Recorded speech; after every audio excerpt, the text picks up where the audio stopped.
and get started. Um, Today I'm going to cover just some quick tips to improve your business communication.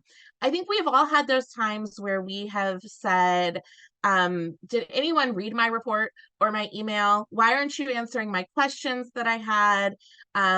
It's frustrating, right? And there are just a few things you can do. Well, there's a lot of things you can do, but I'm going to give you a few things you can do to really make sure you're being as effective as possible in your written communication for business. Okay.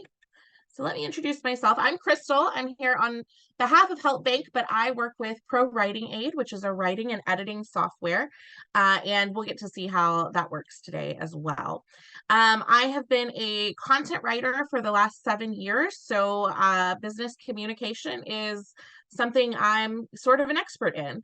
I also, on the side, in addition to writing, I'm an editor and a proofreader. I've been a content manager, and I'm currently the partnership coordinator for Pro Writing Aid, which allows me to work with wonderful companies like HelpBnk to reach audiences like you. So we have a lot to cover today in not a lot of time. So I've tried to keep this as brief as possible, but we're going to cover 5 things that you should consider when you are writing to make sure your writing is as clear and effective as possible. We're going to talk about the problem with jargon.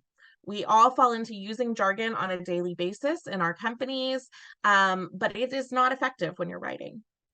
We're going to also talk about how you can format your writing and use spaces and formatting to improve the readability of your document. We'll talk about what readability is and how you can improve it. Of course, we can't talk about good writing without talking about grammar and spelling. Don't worry, you're not getting a grammar lesson today. And we'll talk about the importance of writing clear CTAs or calls to action. Finally, I will have a special offer for you to sign up for Pro Writing Aid to help you improve your business communication with a lot less effort. So the jargon problem. There was a study that came out in 2003, I believe, that showed a link between using jargon in your business writing and poor business performance. Now, this applies to both in-house business communication and your client or customer-facing communication. When you read jargon, it's a lot like reading a foreign language. Your brain has to translate it. We don't grow up learning jargon usually. So even though we might use it in our day-to-day speak, it processes in our brain a little bit different. And it affects the overall readability of what you're writing. So it's much better to sound human, especially in your business to consumer communication. So if you are sending out reports or articles or whatever, it's really important for you to avoid using jargon. Now, you don't need jargon to sound like you know what you're doing. All right. I think we fall into this because we want to sound like we have authority on a subject. But Albert Einstein said, if you can't explain it simply, you don't understand it well enough. So keep jargon out of it as much as possible. If you do have to use jargon, define it. I want to tell you a story with formatting that has to do with my mom. Now, my mom is a registered nurse, but she works in an office doing advocacy for patients. And she gets really frustrated with written communication because she's a pretty good writer, but she's a really good writer, actually. But there was one day that I was over working at her house and she was working remotely. And she said, I'm so frustrated. She said, they never respond to everything in my email. They might answer one question when I have 3 or 4 that I need answered. I'm so frustrated. So I went and looked at her email for her, being the writer and editor that I am. And I noticed that it was really well written and clear, but her paragraphs were huge. I said, Mom, nobody's going to read that. You need to use ample white space, which means breaking your paragraphs shorter. Don't be afraid to use 1 or 2 lines as a paragraph. It's much easier for our brain to read that. And most people are skimming as they read. So it's going to make it a lot easier to see the important information. Whenever you have a CTA, whether it's a question or please respond or book a meeting, keep it short and clear, all right? Whatever your CTA is, and we'll talk more about that in a minute, but that's really important. Keep your CTAs on a separate paragraph, all by themselves. Finally, you can utilize numbers. If you have 3 questions, put them in number formatting or bullet points. Use bold. I need this by bold, end of day, whatever day. Italicize the important information. You have all of those formatting buttons, and they are really, really important. So let's talk about readability. Readability is the overall ease of comprehension of your writing. All right, how easy it is to read. It's affected by several factors, including the words you use and jargon. So if you're using a lot of bigger, higher level words, that's going to affect your readability. The length of your sentences. Shorter sentences are easy to read. Longer sentences are harder to read. Passive voice, which if it's been a while since you've been in a grammar class, that is when you move the subject to the object of the sentence. So you might say, instead of she wrote an article, the article was written by. That's passive voice, and it takes away the engagement and makes your writing less clear. Readability is related to US grade levels. Okay, so you want to aim for about an 8th grade level. For those of you not in the US, this is about age 13. This is where most people that have graduated high school or the country's equivalent read at about this level comfortably. All right. Now, depending on your product, you may, and your ideal customer persona, you may find that you need to raise or lower your readability in your consumer documentation. But for the easiest to read information, you want to aim for 8th grade level. Now, you might get a few different scores. Pro Writing Aid uses the Flesch Kincaid and the Flesch Reading Ease. Flesch Reading Ease is based on a percentage. 100 is the easiest to read. So you want to aim for about 70 to 80 for a 7th to 8th grade level. You might also see a Flesch Kincaid, which directly relates to the grade level. So if it says 8.2, that is 2 months into your 8th grade year reading level. I know that's a lot of information, but we're going to cover this. I'm going to actually go through a business memo with you that is very wordy and hard to read, and we're going to edit it together. All right, poor spelling and grammar affects, you guessed it, you're probably already tired of the word readability, but it affects your readability. It affects your reputation. You people that see a lot of grammar and spelling mistakes, especially if your user base has higher education, is going to damage your reputation. Can you not hire a proofreader? Can you not use a software to use a proofreader? This doesn't look good for your business, all right? A lot of business writing is how we put ourselves out there for the world to see. We're all reading constantly on the internet. It is so important to use spelling and grammar. And not just to look smart. It affects how easy something is to read. Grammar rules, while arbitrary, they are created to make language easier to process. Grammar and spelling are not bad guys, I promise. And it affects your trust, the trust people have in your company, along with your reputation. Keep your style concise, clear, and active. So what do I mean when I talk about writing style? Writing style is going to talk about the overall flow of your writing. And are you really wordy? Are you using too many long sentences? Does your writing sound really rote and redundant? This is what I mean by style. It's not necessarily grammatically incorrect, but it's not good. All right. So using active voice, varying your sentences, not being overly wordy. These are all things that we look at when we're talking about style. Finally, you want clear CTAs.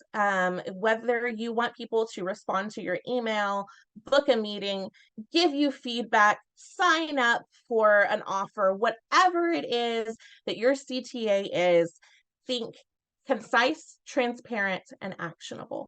All right. Keep your CTAs concise, short, sweet, and to the point. You want it very short so that they don't get lost in what they're trying to do. Transparent, make it very, very clear what you want them to do. Don't bog them down in extra language. Make sure that if you say, please give me, we'll see in an example here, give me feedback at your earliest convenience, that's really vague. What does feedback mean? Do you want them to come tell you? Do you want them to email you? Do you want them to comment on a document? What does at your earliest convenience mean? For some people, that might be 2 weeks from now. That might be too late. And make sure it's actionable. Is it something that they can do right away or put it on their to-do list and they know exactly how to answer your CTA? So your calls to action should be concise, transparent, and actionable. I want you to think about, even when you're writing emails, to think about putting a CTA in there, not a sales one, but what you're asking them to do, think of it like a CTA, like you would on a page of copy. So let's fix it with Pro Writing Aid. I'm going to open my document, and I asked ChatGPT to give me a horribly written business document that uses a lot of jargon and passive voice and long sentences.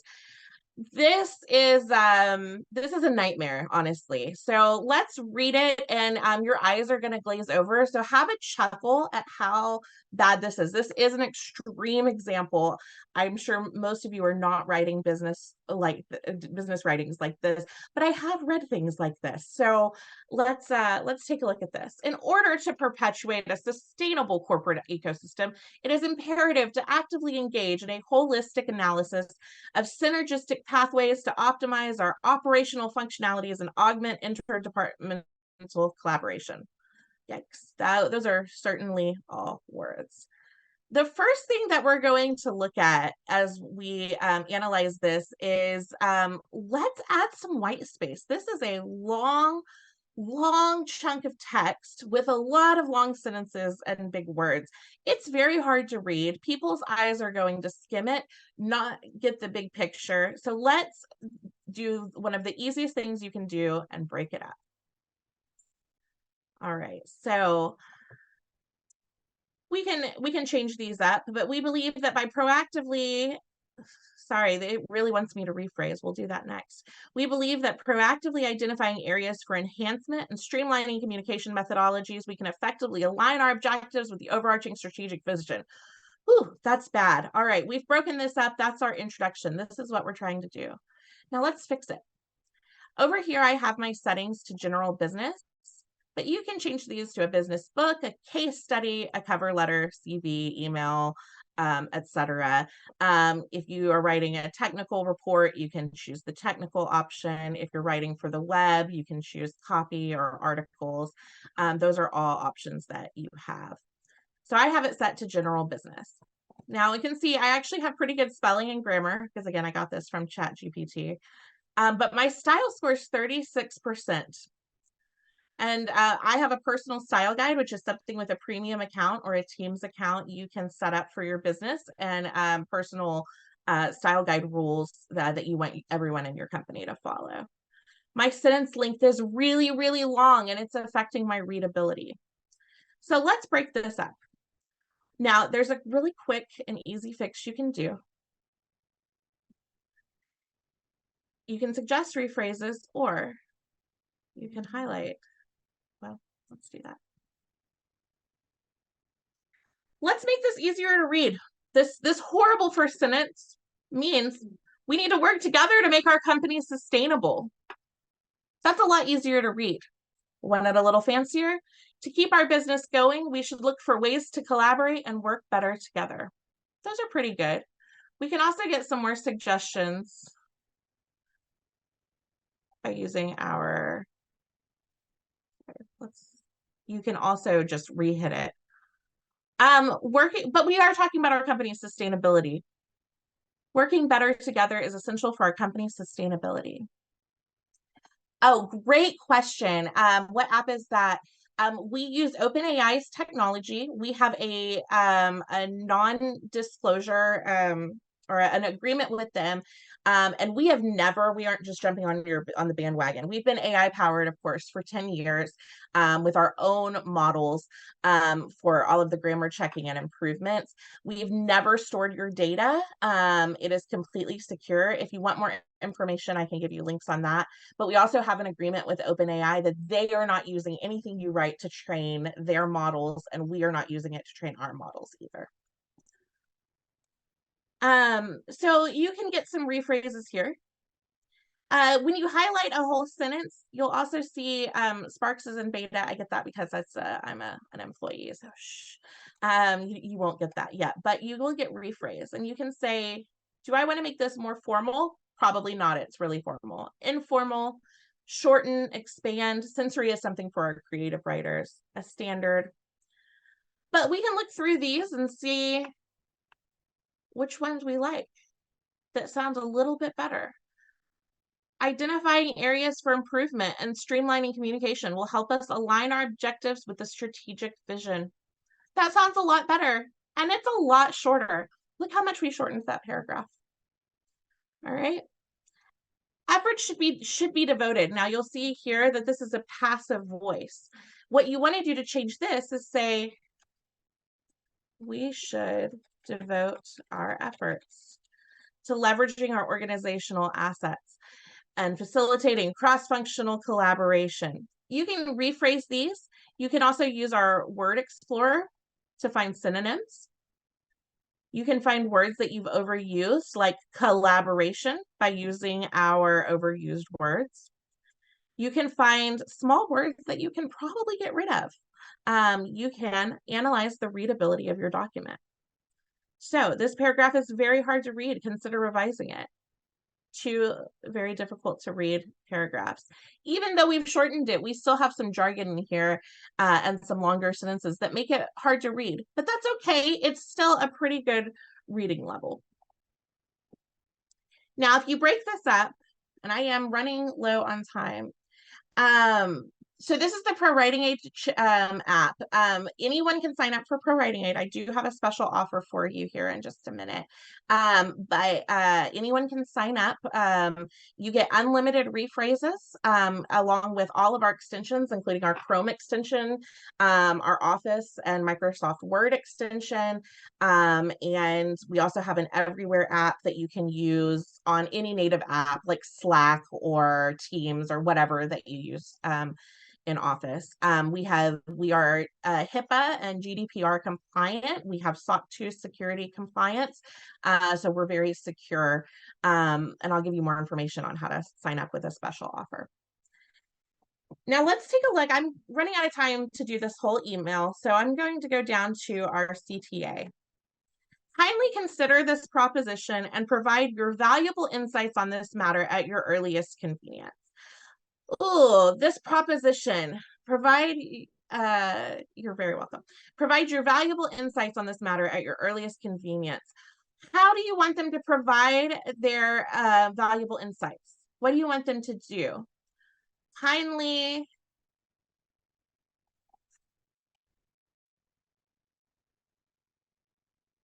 you want them to email your feedback on this initiative.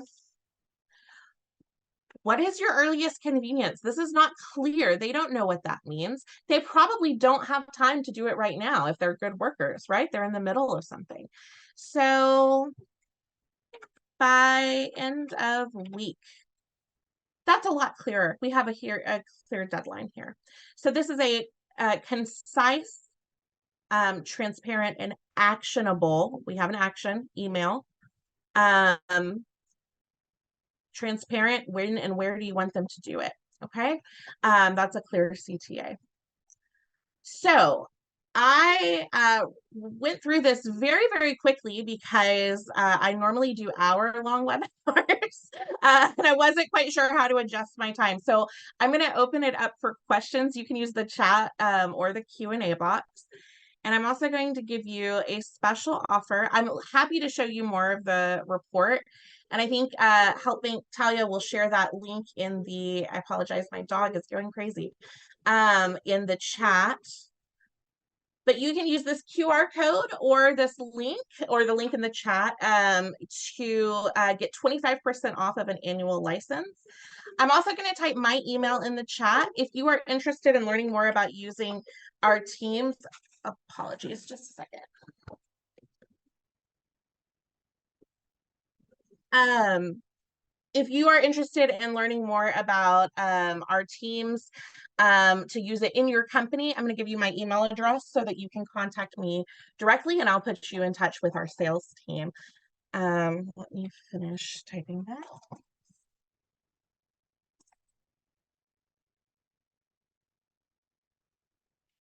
Any other questions? Anyone have any? Yes. Talia, can you arrange to send out that link in email? This will also be up on the replay as well.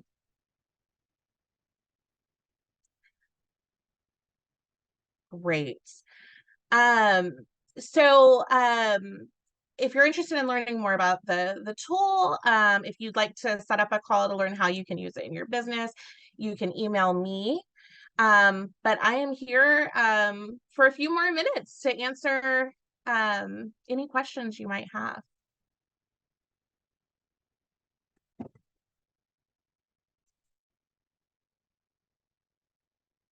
Any more? I don't see any in the Q&A box. You are so welcome. It was a pleasure to be here. So let me tell you about Grammarly. Oh, you missed my email. Okay, let me put it in here again. Let me talk to you about Grammarly. I have been a professional writer for 7 years. I was at a company before Pro Writing Aid that required us to use Grammarly. And I would, we had to run it through Grammarly before we submitted. And I would consistently have my editor write back and be like, are you even editing these? Like, you're missing so many mistakes. So I switched to Pro Writing Aid without telling them. And I stopped getting those messages from my editor. Grammarly also is using your data. All right. Anything you write is being used to train their language models. And they don't have the same agreement as far as I know, unless they've set one up recently. We are more secure. We're many businesses that have really high security information. They use Pro Writing Aid because Grammarly just doesn't cut it. Grammarly also doesn't have the same level of in-depth reports. Like, they'll offer you tone, which we have in beta testing, but they don't offer your readability in the same sort of way, that all the detailed analysis that we have, as well as we have such a great rephrase feature. I mean, I'm partial. I think that it can be a good tool, and I know many writers use both Pro Writing Aid and Grammarly. So for job applications and cover letters, a little bit of jargon is fine. Everything in moderation, right? But make sure that you are considering your audience. I'm sorry, that's not sure why that's. Oh, I think I have my chat set to hosts and panelists. Sorry. So yeah, a little bit of jargon here and there is okay, especially if you're using cover letters and your resumes or your CVs, and you want to use some of the language that's in a job description. Job descriptions, you might need to use a little jargon to make sure that you're getting qualified candidates. But overall, for readability, limit your jargon. It's okay to use a little bit. Yeah, feel free to email me. Yes, if you'll email me, I'll send you my calendar link, and I'd be happy to talk to you. Type that in one more time. I am out of office all next week, but I'll get back to you. Okay, a lot of businesses are moving to messaging platform. Okay, so yeah, still use good grammar and spelling. Use a lot of spaces. Don't send really long messages, and avoid jargon. And also, you can use Pro Writing Aid everywhere for any desktop apps that you have. So I use it on my WhatsApp desktop.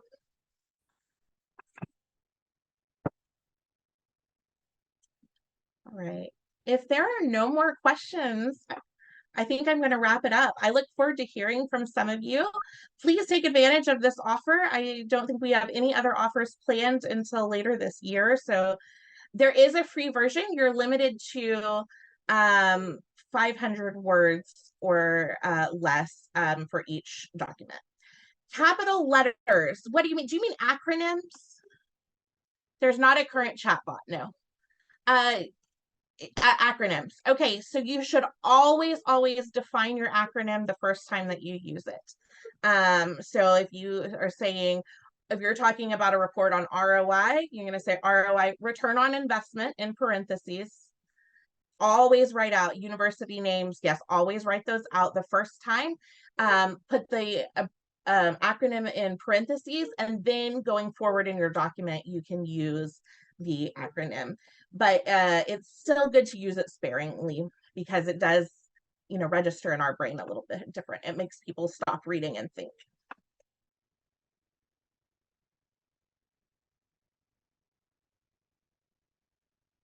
All right. I think we've got time for one or two more questions. You are so welcome. It was a pleasure to be here. I don't get to, acronyms are capitalized. Yes, capitalize your acronyms. Pro Writing Aid actually has an acronym report that will analyze how many times you've used the acronym, so you can make sure that you've defined it and that you aren't overusing it.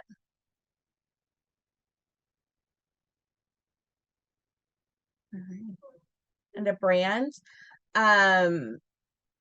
Yeah, if the brand's name is just acronyms, just an acronym, that's fine. But if it stands for something, so Pro Writing Aid, we sometimes call it PWA.